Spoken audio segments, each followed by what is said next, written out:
राजीव और सुमन की शादी के 6 साल बीतने के बाद भी दोनों में काफ़ी झगड़े होते रहते थे। झगड़ों की वजह तो अलग अलग होती थी, लेकिन उनमें सबसे मुख्य वजह यह थी कि पति और पत्नी के विचार कभी आपस में नहीं मिलते थे। जहाँ राजीव स्वभाव से नेक, सेवाभावी और सबके प्रति समभाव रखने वाला था, वही सुमन का स्वभाव स्वार्थी और भेदभाव करने वाला था। राजीव सुमन के स्वभाव और उसके व्यवहार से तंग आ गया था। वह हमेशा कोशिश करता रहता है कि सुमन का आचरण और स्वभाव में किसी तरह बदलाव आए। सुमन अपने ससुराल साइड के रिश्तेदारों के साथ कभी सीधे मुंह बात न करती। कई लोग उसके खराब व्यवहार के कारण नाराज हो जाते, लेकिन सुमन उसकी भी परवाह नहीं करती। राजीव को इस बात से काफ़ी दुख होता कि उसकी पत्नी उससे इतनी विपरीत क्यों है। राजीव बहुत परेशान हो गया था, इसलिए उसने परिस्थिति को सुधारने के लिए अब खुद ही एक प्लान बनाया। अगले दिन राजीव ने सुमन से कहा, सुनो सुमन, मैं सोच रहा था कि मम्मी पापा, बहन भाई और उनके बच्चों को घर पर इनवाइट कर लेता हूँ। काफ़ी समय हो गया है उनसे मिले हुए। इसी बहाने उनसे मिल भी लेंगे और साथ में थोड़ा समय बिताने के लिए भी मिल जाएगा। तुम क्या कहती हो? सुमन के चेहरे में साफ दिख रहा था कि उसे ये आइडिया पसंद नहीं आया, लेकिन उसने राजीव का मन रखने के लिए बेमन से हाँ कह दिया। राजीव खुश हो गया और सुमन को अगले दिन अच्छा खाना बनाने के लिए बोलकर सभी को फ़ोन करके बड़े प्यार से अपने घर आने के लिए न्योता देने लगा। जब राजीव फ़ोन पर बिजी था तो सुमन सोच रही थी, ये आदमी भी ना अपने फालतू के कामों से बाज नहीं आएगा। क्या ज़रूरत है सबको घर पर बुलाने की? सब मेरे घर आएंगे और राजाओं की तरह ऑर्डर करेंगे और मैं नौकरानी की तरह उनकी सेवा करूंगी। नहीं नहीं, मैं ऐसा नहीं होने दूंगी। अच्छा खाना तो क्या, मैं इन्हें सादा खाना भी नसीब नहीं होने दूंगी। देखती हूँ कितनी देर टिकते हैं ये लोग मेरे घर।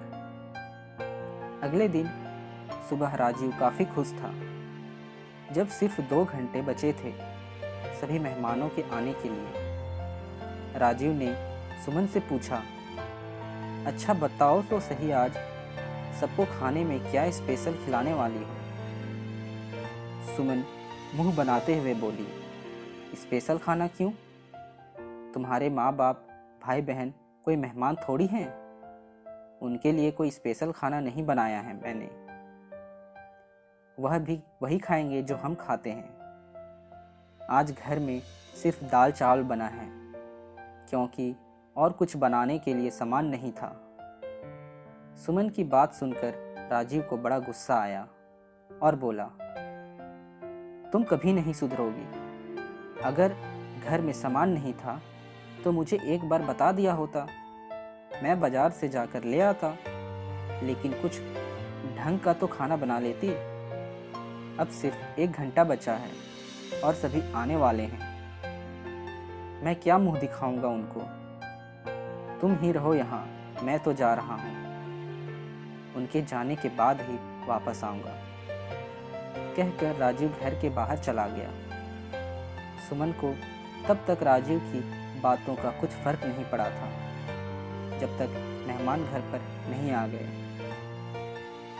और जैसे ही सब मेहमान घर पर आए तो सुमन के होश उड़ गए, क्योंकि भाई बहन, माँ बाप और बच्चे वह उसके पति के साइड वाले नहीं बल्कि खुद उसके थे। यानी कि राजीव ने अपने माँ बाप को नहीं, अपने ससुराल वालों को खाने पर इनवाइट किया था।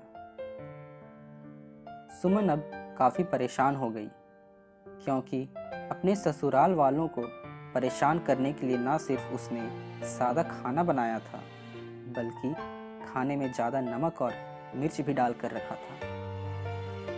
अपने मायके वालों को सामने देखकर सुमन हाथ मलने लगी। थोड़ा सोचने के बाद सुमन ने राजीव को फ़ोन किया और कहा, तुमने मुझे पहले क्यों नहीं बताया कि मेरे मम्मी पापा और भाई बहन आने वाले हैं? तुम पहले बता देते तो मैं अच्छा खाना उनके लिए बनाती। राजीव ने कहा, मैंने वही बताया जो मैं मानता हूँ।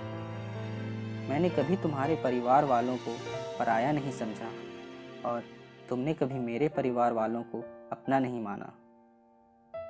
और मैं जानता हूँ कि तुमने यह सोचकर कि मेरे मम्मी पापा और भाई बहन आने वाले हैं, जानबूझकर घटिया खाना बनाया। अब तुमने जो किया है उसे तुम खुद ही भुगतो। मुझे पता है तुमने इसलिए मुझे फ़ोन किया है ताकि बाहर से खाना मंगवा सको, लेकिन मैं ऐसा नहीं करूँगा ताकि तुम्हें तुम्हारे किए की सज़ा मिल सके। इतना कहकर राजीव ने फ़ोन कट कर दिया।